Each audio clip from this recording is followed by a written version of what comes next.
Good morning. This is Kathy Palmer with RE/MAX All Stars Realty in Riverside, California.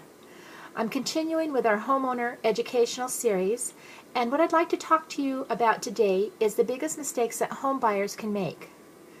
Buying a home is the biggest purchase most people will ever make, yet many go into it blind. Here are the most common and costly mistakes that home buyers can make. Number one is not knowing what your credit score is. If you're even thinking about toying with the idea of buying a home, you must find out exactly what your FICO score is. If you find it is less than ideal, wage a systematic campaign to raise it. Too many borrowers ignore this step and get surprised when they get interest rate quotes.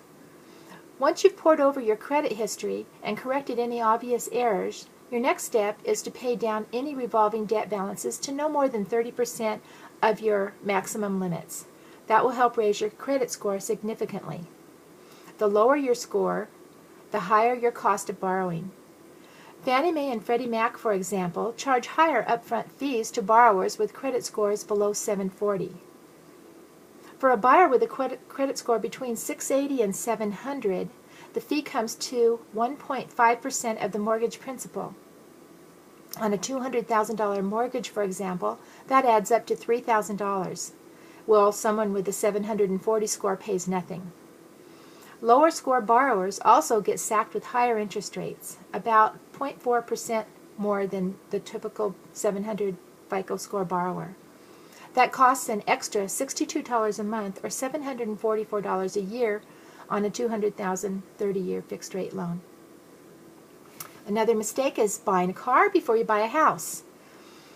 Anytime consumers open new credit accounts, credit cards, auto loans, etc., their FICO scores could drop, according to Craig Watts, a spokesperson for Fair Isaacs, the creator of the FICO scores.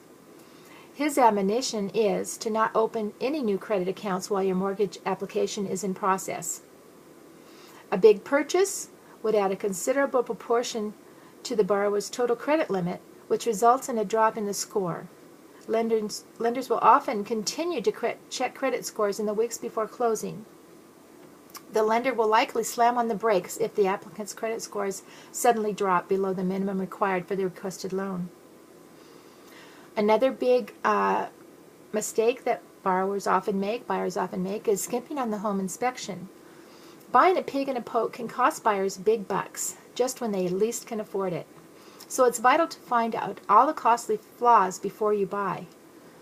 Many homes on the market today are distressed properties, foreclosures, short sales, and that only increases the importance of good inspections. The owners usually don't have the money to keep up on these homes, and there's a lot of deferred maintenance. A home inspection can find problems with the foundation, electrical, plumbing, roof, attic, insulation, heating and air. In some states, special inspections are required for termite and mold, that sort of things. If the home buyers are strapped for cash, they might tend to skimp on the inspection, and that can lead to disaster. The cost of repairs far exceeds the cost of the inspection. The contingency clause is another common mistake that buyers would make. A realtor, a real estate professional, will take a good faith deposit of between 1% to 3% of the purchase amount, and that deposit could be at jeopardy if you have no contingencies on your purchase agreement. Some of the common contingencies are for inspections. You need to make sure that there's an inspection period allowed to do all the necessary inspections that we just talked about. Another common contingency that you'll want to make sure is there if you need financing is an appraisal inspection and also a credit inspection, loan approval inspection, which will come towards the end.